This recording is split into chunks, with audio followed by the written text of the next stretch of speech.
Assalamualaikum warahmatullahi wabarakatuh. Berjumpa lagi di channel saya dengan saya Wilda Septiana di Math with Wilda. Selamat menikmati.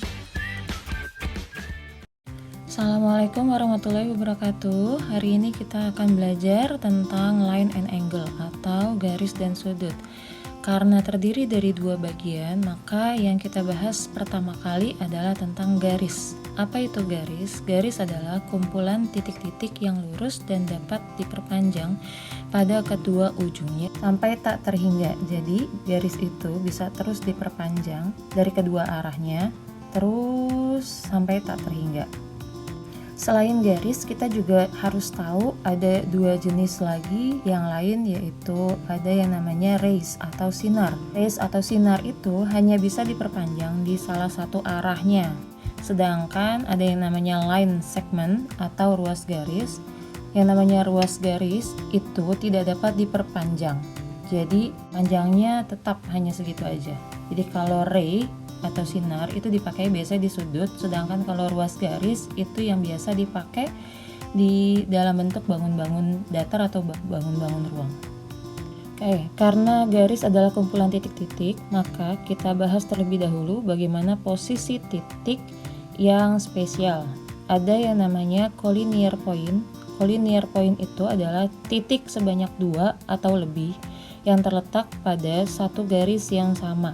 Jadi titik-titik yang terletak pada garis yang sama maka namanya collinear point.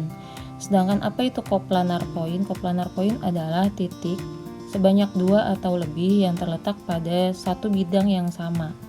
Jadi kalau terletak pada satu bidang yang sama, dua atau lebih, itu namanya coplanar. Jadi coplanar itu bidang, sedangkan collinear adalah pada satu garis. Selanjutnya kita akan membahas tentang bagaimana posisi-posisi yang terjadi pada dua garis. Jadi jika ada dua garis maka akan ada berbagai posisi, ada 4 posisi. Yang pertama adalah garisnya akan sejajar. Garis sejajar atau parallel lines itu adalah kedua garis berada pada bidang yang sama dan tidak akan pernah berpotongan, bahkan jika diperpanjang. Jadi ingat syarat dari garis sejajar atau parallel lines, kedua garis harus berada pada bidang yang sama. Contoh dari parallel lines itu biasanya yang paling familiar adalah rel kereta api.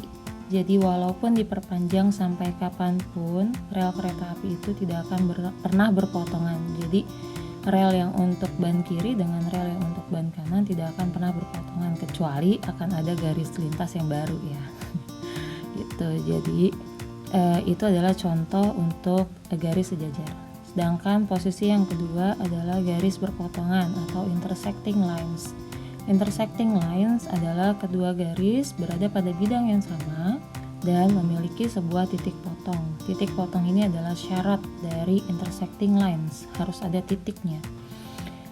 Posisi yang ketiga adalah garis bertumpuk atau coincident lines. Coincident lines adalah kedua garis berada pada salah satu garis yang lain sehingga hanya terlihat satu garis. Coincident lines ini adalah posisi dua garis yang paling menarik karena posisi coincident lines ini sering banget menipu mata kita. Jadi kita harus teliti sekali melihat garis ini. Jadi di sini kita lihat ada garis A dan garis B. Ketika garis B kita tumpuk di atas garis A, maka ini namanya adalah coincident line. Jadi hanya terlihat satu buah garis, padahal seaslinya ada dua buah garis atau lebih bahkan. Nah ini namanya coincident lines. Yang keempat, posisi garis yang bersilangan atau skew line. Apa itu skew line? Skew line adalah posisi di mana kedua garis tidak berada pada bidang yang sama dan tidak akan pernah berpotongan karena tidak berada pada bidang yang sama, bahkan jika diperpanjang. Jadi kita ambil contoh, biasanya skew line itu ada pada bidang ruang atau 3 dimensi.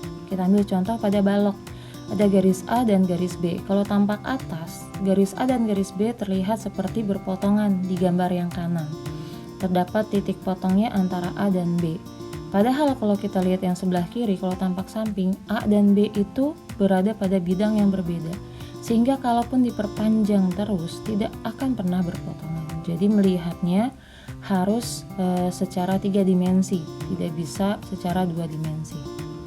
Yang selanjutnya akan kita bahas adalah sifat garis sejajar. Jadi ada beberapa sifat untuk garis sejajar. Yang pertama adalah jika terdapat sebuah titik A berada di luar garis M, maka hanya terdapat satu buah garis lurus yang sejajar dengan garis M. Kita ambil contoh dengan gambar yang ada. Jadi pada titik A, jika akan dibuat garis lurus, maka hanya akan bisa dibuat satu buah garis lurus pada titik A yang sejajar dengan garis M. Lalu pada sifat yang kedua, untuk sifat garis sejajar, jika sebuah garis P memotong salah satu garis sejajar M, maka maka garis P juga akan memotong garis sejajar yang lain, yaitu garis N. Jadi garis P ini kan bisa diperpanjang ke kiri atau ke kanan. Maka jika garis P ini diperpanjang, otomatis garis P ini juga akan memotong garis N atau garis sejajar yang lain. Jadi sudah pasti akan memotong. Lalu sifat yang ketiga adalah jika sebuah garis R sejajar dengan salah satu garis sejajar M, maka garis R pasti akan sejajar dengan garis N. Jadi di sini kita bisa lihat bahwa ketika M sejajar dengan N, lalu dibuat sebuah garis baru R yang sejajar dengan N, maka M dengan R juga akan sejajar.